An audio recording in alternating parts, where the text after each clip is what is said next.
Olá pessoal, mais um vídeo de resolução de vestibular aqui no canal. Prova da Santa Casa para os candidatos ao curso de Medicina Vestibular 2025. Como sempre, essa prova e o gabarito oficial da VUNESP estão lá no site do vestibular.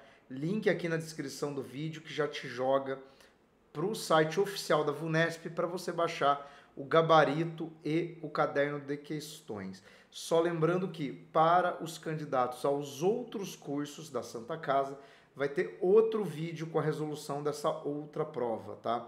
O link para você ir para essa outra prova também vai ficar aqui no card fixado na parte superior.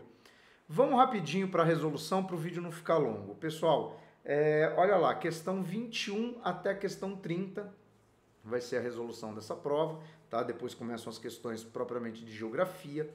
Aí a gente tem na questão 21. O melhor de que qualquer outro sistema é este que revela a metamorfose do ambiente da polis em homem do cosmos helenístico, ou seja, o nascimento do cosmos politis ou cidadão do mundo, conceito que só então aparece. Então, a gente tem ali o texto da Maria Helena da Rocha Pereira, Estudos da História da Cultura Clássica. Então, estamos falando de Antiguidade Clássica aqui, né, Grécia. O excerto se refere ao surgimento do sistema filosófico epicurista e menciona uma profunda mudança na Grécia Antiga proporcionada. Bom, vamos aqui ao primeiro ponto. O enunciado fala do epicurismo, mas o texto em si está falando de um momento histórico, né? Então é disso que a gente vai tratar. Lembre-se que no texto ela menciona que você está passando do ambiente da polis, as cidades-estado gregas, para um cosmos helenístico. E aí você tinha que lembrar que o helenismo é o período em que a Grécia sai do modelo de cidades-estado e se torna parte do Império de Alexandre Magno, ou seja, um poder centralizado para a Grécia. Pensando nisso, vamos olhar as alternativas. Ó. Então, esse período é marcado, né? Essa mudança é proporcionada pelo quê? Ó, pelo fim da paz entre as cidades-estado devido às disputas entre projetos democráticos e oligárquicos. O período helenístico está marcado pelo fim da Guerra do Peloponeso. Então, não é o fim da paz, é o fim da guerra que surgiu entre as cidades-estado. Então aqui está fora de contexto, né? B. Predomínio do igualitarismo político sobre a educação militar nas cidades-estado. Mas aí a gente também teria que partir de uma ideia que não é comum ao mundo antigo, né? De igualitarismo. Por quê? Porque para a gente usar esse tipo de conceito, a gente esbarraria ali nos limites de uma sociedade escravocrata, a gente esbarraria nos limites de uma sociedade que é misógina, né? Ou seja, essa ideia de que todo mundo é igual dentro da política, né, não se aplica sequer ao conceito da democracia ateniense. Então, também aqui um pouco forçada a barra. Olha C, dissolução da influência cultural das cidades-estado em torno do mar Mediterrâneo. Mas aí você teria que falar do fim de uma influência grega. Nós não observamos, né, no período do helenismo o fim da influência de uma cultura grega, muito pelo contrário, né? O helenismo, com a expansão do Alexandre Magno, é marcado pela expansão dessa influência. Então aqui também não muito adequado. A D, adoção do monoteísmo como religião oficial no conjunto das cidades-estado, não, né? A cultura grega, ela segue uma cultura politeísta mesmo no período helenístico. E aí a alternativa E, pela constituição de impérios centralizados multinacionais acima das tradicionais cidades-estado. O que ele quer dizer? O império centralizado multinacional. O Alexandre Magno é um macedônio que passa a conquistar as cidades-estado gregas, depois ele conquista territórios na Ásia, né? Ele conquista os persas, ou seja, ele congrega dentro do território dele aquilo que nós hoje chamaríamos de múltiplas nacionalidades, tá? Então, nesse sentido, é a alternativa E, tá? Aqui na primeira questão. Acho que é uma questão relativamente simples no seu entender, mas as formulações aqui dos itens talvez tenham complicado um pouco, né? Já sendo uma primeira questão. Bom, na sequência, um texto para duas questões. Então, olha lá, leia o excerto para responder as questões 22 e 23.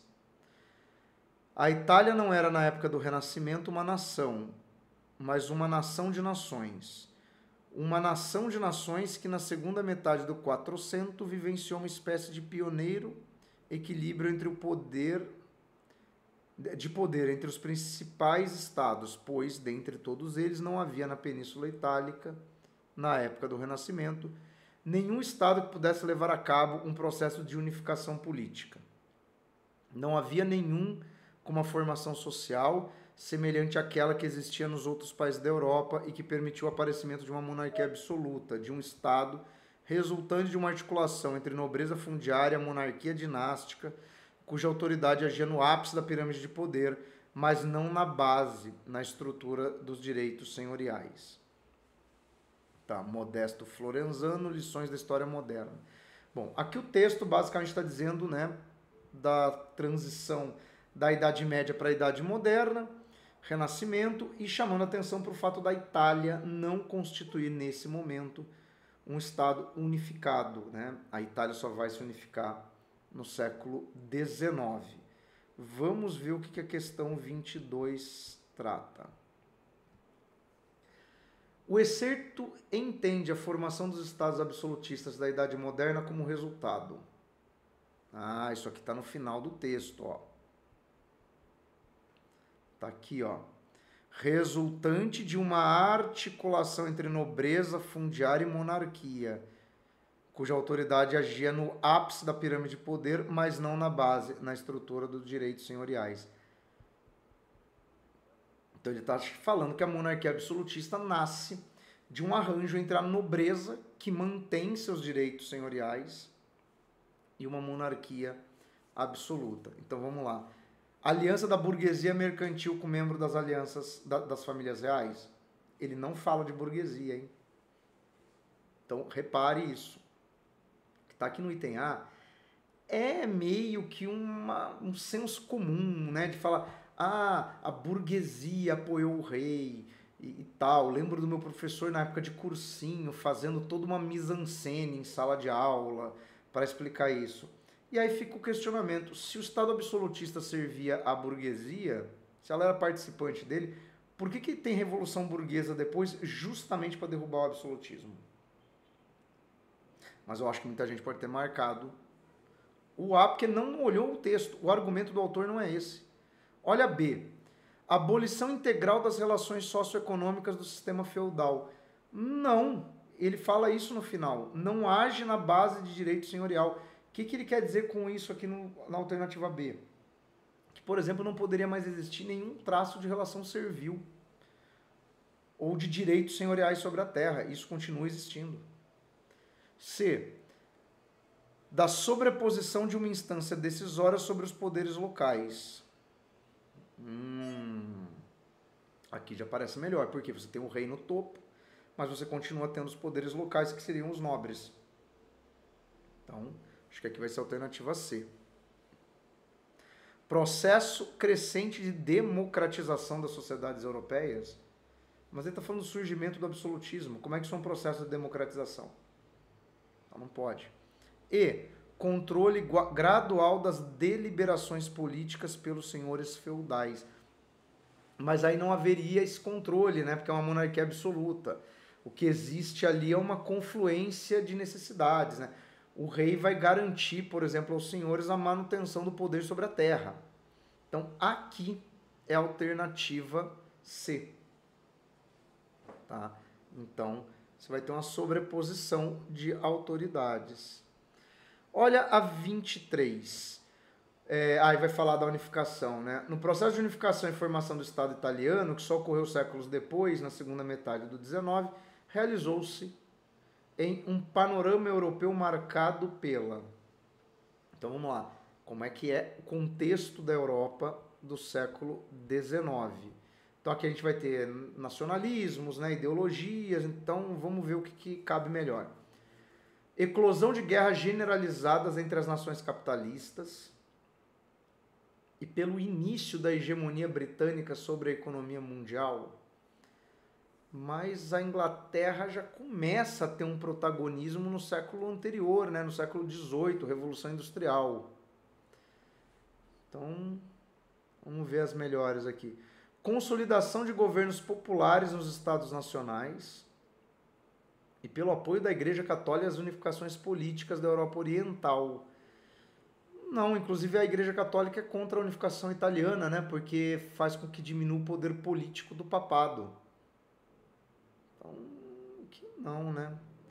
Associação dos movimentos socialistas com ideais nacionalistas e surgimento de estados socialistas na Europa Ocidental.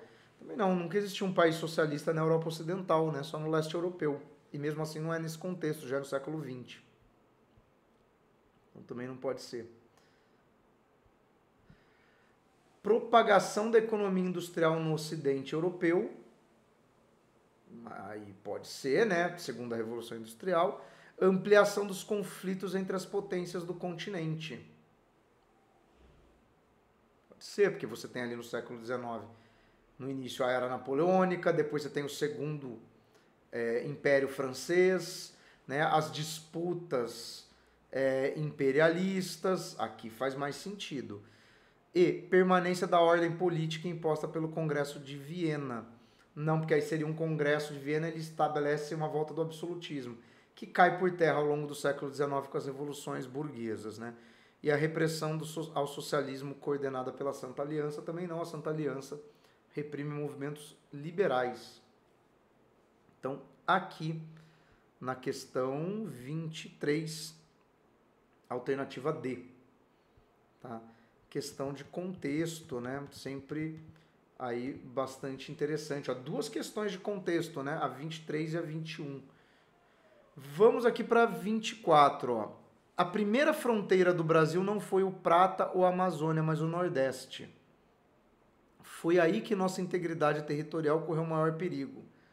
Por lamentável que tivesse sido, a perda do Rio Grande do Sul não teria comprometido a unidade nacional, como não fez a independência do Uruguai, mas a consolidação do Brasil holandês teria estilhaçado a América portuguesa.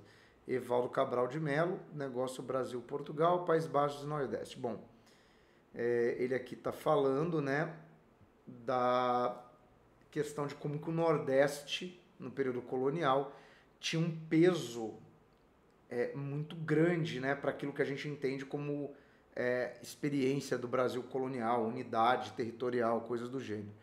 O excerto argumenta que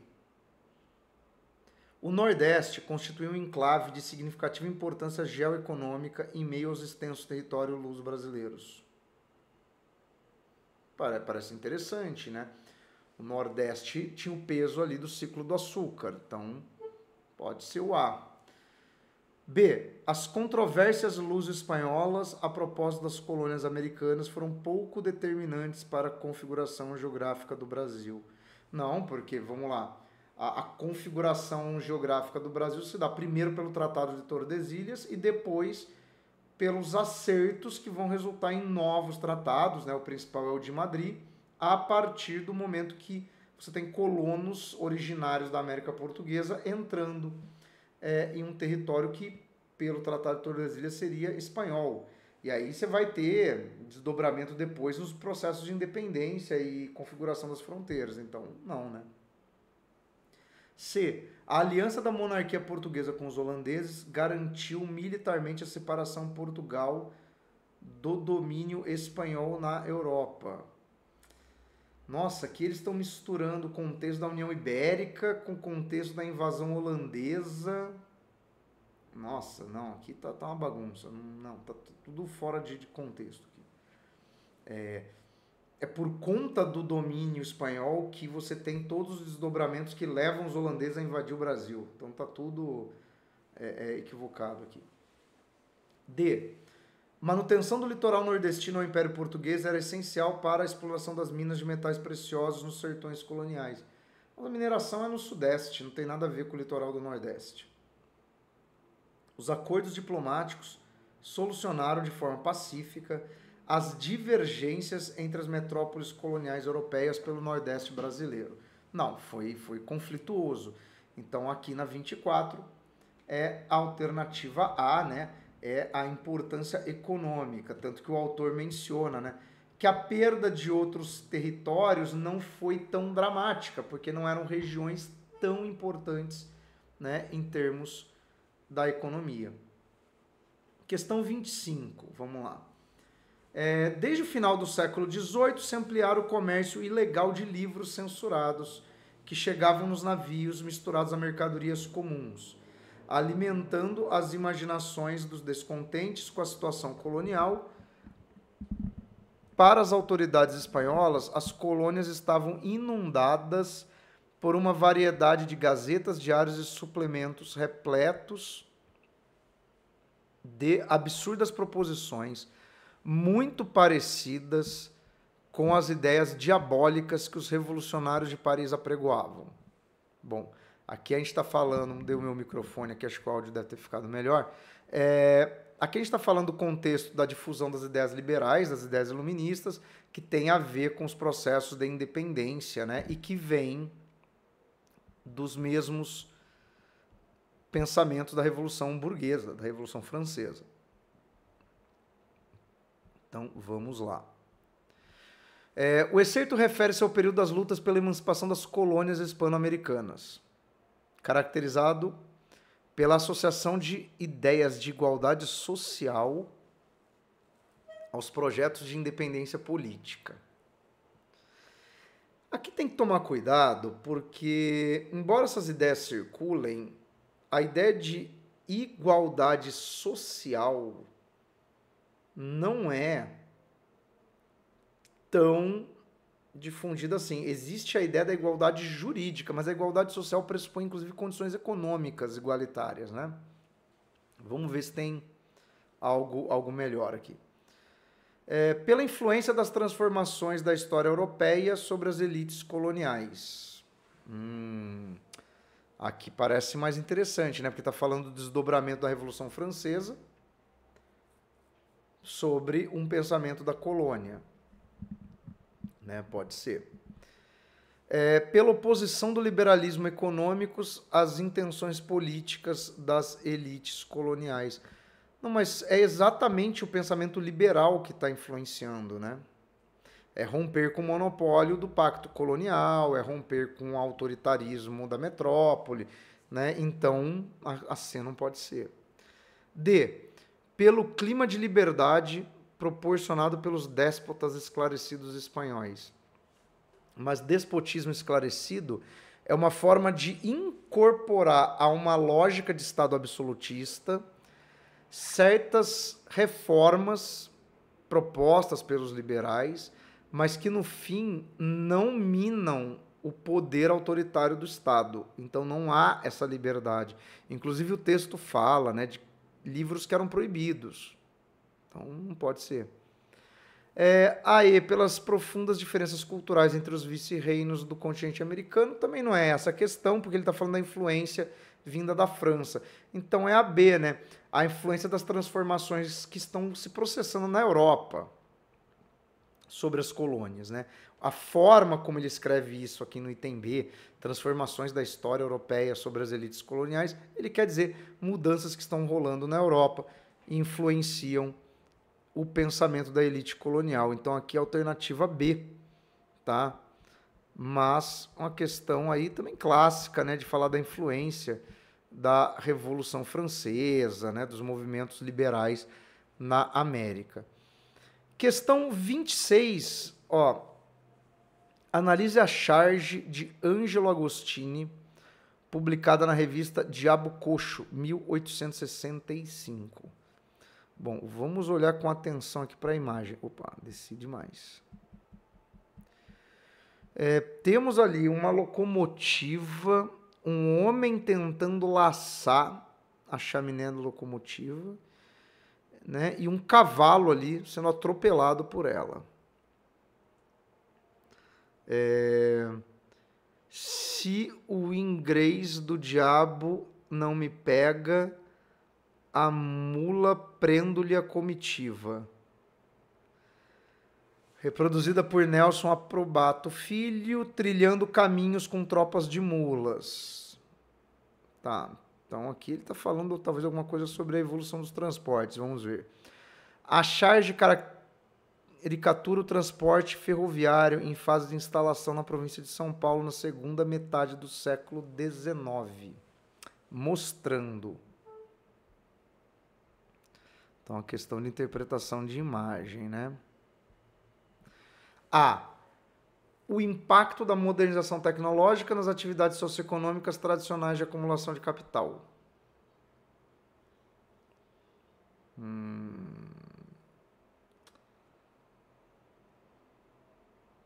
Será?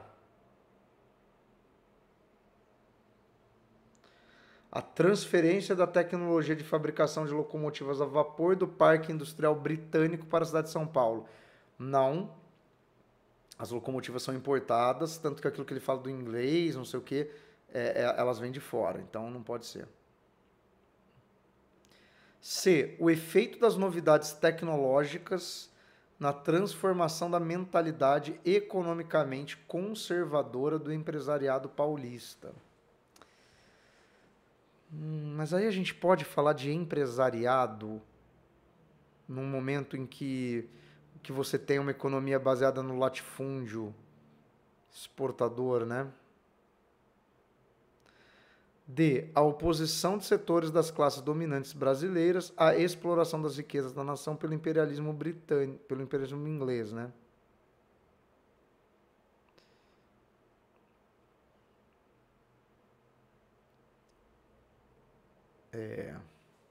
Também acho que não, né? Ganhos monetários da oligarquia cafeeira com advento de novos meios de transporte. Mas não necessariamente é a oligarquia cafeeira que vai ganhar, lucrar no sentido da exploração do transporte, né? A gente está ali vendo, na verdade, o tropeiro reclamando da ferrovia. Por quê? Porque com o advento da ferrovia você substituiu, né, o modal de transporte.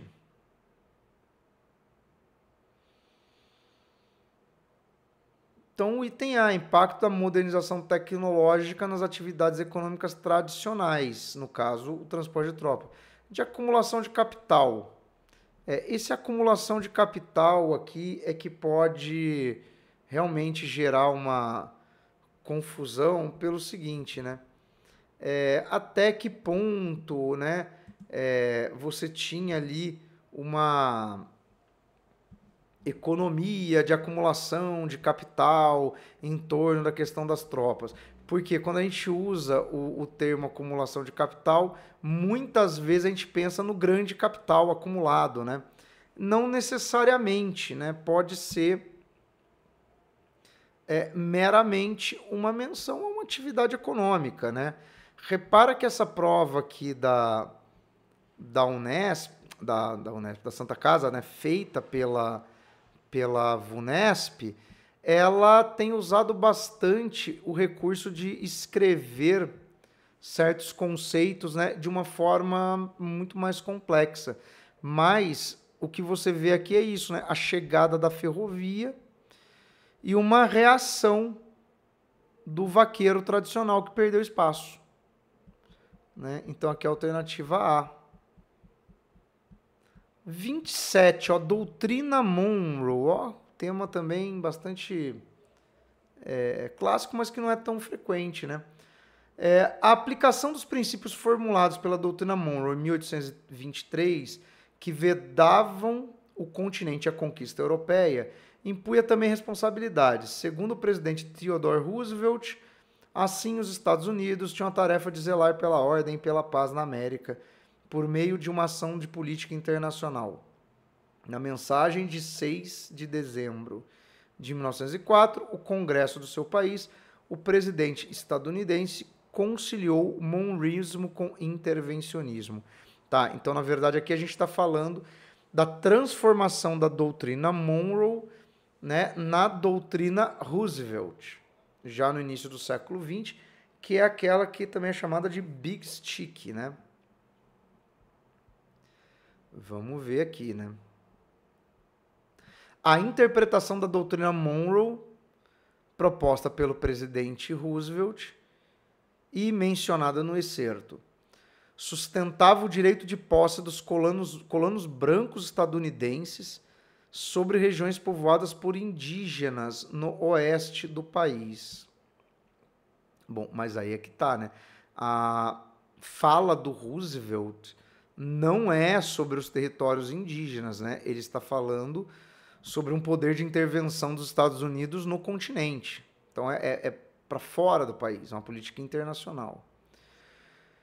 Consistia na oposição do governo dos Estados Unidos a uma eventual intervenção da Santa Aliança no continente americano. Nossa, mas Santa Aliança é lá do século XIX. Né? Então, assim, isso faz sentido no momento original da doutrina Monroe, mas não no contexto do Roosevelt. Elaborava os postulados da preponderância político-militar dos Estados Unidos sobre a América Latina. Sim, é isso que ele fala de intervencionismo. Aí você tem o contexto do Panamá, né? Você tem o contexto da Baía de Guantánamo, em Cuba, né? Então, aqui é a alternativa C, aqui não vai ter discussão. D. Iniciava a política de ajuda econômica dos Estados Unidos às nações subdesenvolvidas da América Latina. Não é um contexto de ajuda, é um contexto de imperialismo. Reservava os mercados latino-americanos para aplicação de capitais estadunidenses excedentes. Olha, isso até pode acontecer, o investimento americano, mas a política ali é de intervencionismo, ou seja, é o viés militar.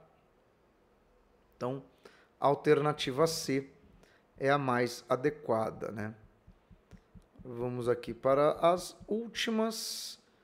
Leia o trecho do romance de Oswald de Andrade, publicado pela primeira edição em 43. A senhora paulista procurava constatar a origem imigrante do grande advogado. Moreno, alto e distinto, Robério Spin parecia, no entanto, revelar uma velha civilização herdada.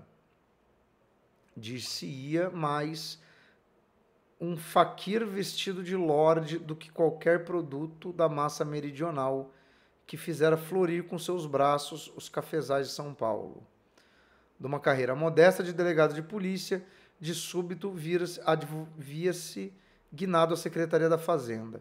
Pelos primeiros interventores, aparecidos com a mudança de 30, apontavam um técnico de finanças. Com outros paulistas, criara a oposição ao Getúlio Vargas. Bom, vamos ver o que ele quer aqui. O trecho do romance refere-se a mudanças de comportamento político da elite cafeeira. Mas espera aí, ele está falando da senhora olhando para o advogado, talvez tenha ali uma questão racial, né? Então, fala dos braços que fizeram florir os cafezais de São Paulo, então tem uma questão aqui com a origem dele. Vamos ver. Consolidação do Brasil em uma sociedade democrática. Mas nos anos 30? Possível. A ascensão política de setores de trabalhadores por meio do voto universal secreto. Também não. Até 1930 você não tinha voto secreto. E o livro foi publicado em 43, né? Estado Novo.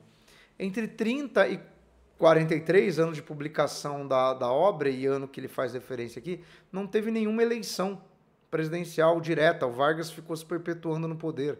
Então também não faz sentido. Incorporação por um descendente de imigrantes de padrões culturais oligárquicos.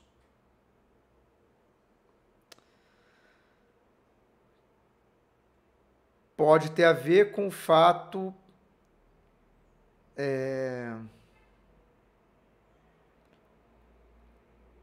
dele ter criado a oposição ao Vargas, que é um elemento oligárquico, pensando que parte da oposição do Vargas queria restaurar o poder da oligarquia paulista. Pode ser. Denúncia pelos imigrantes dos preconceitos sociais dos paulistanos. Não pode ser porque ele é um homem que atinge um patamar elevado na hierarquia social. Então aqui a alternativa D, achei uma questão confusa, para falar bem a verdade. Né? Às vezes quando pega a obra literária, tem esse problema, né, de aquilo que a questão pede, às vezes não é algo tão explícito no fragmento, né? Porque talvez não fosse a proposta do autor, né? Marcar isso como fundamento do texto, né? Mas é a única que é possível. Aqui uma questão dos anos 70, ou seja, Brasil, ditadura militar, né?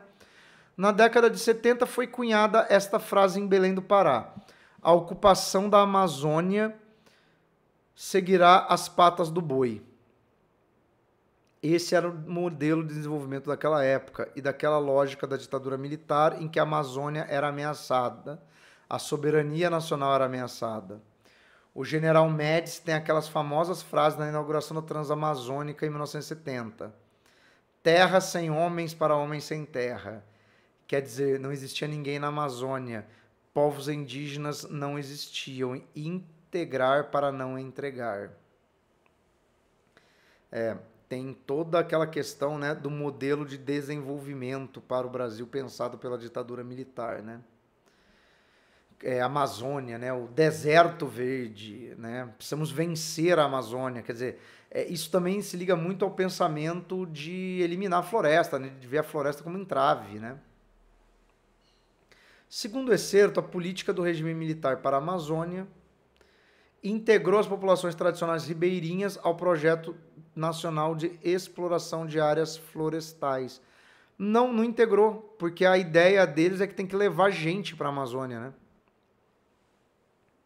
Facilitou o surgimento na região de movimentos sociais de crítica à concentração fundiária. Isso não está mencionado no excerto. Não pode ser. Inaugurou naquela região um novo modelo de desenvolvimento agrícola ecologicamente sustentável. Não, né? Os caras queriam passar o correntão. Então, tá errado. Representou um modelo de ocupação das terras que desconsiderava a presença de povos nativos na região. Sim, é o que o Carlos Nobre menciona no final do texto. Alternativa D. Proporcionou a efetiva assimilação das tradições indígenas ao conjunto da produção cultural brasileira. Também não, né?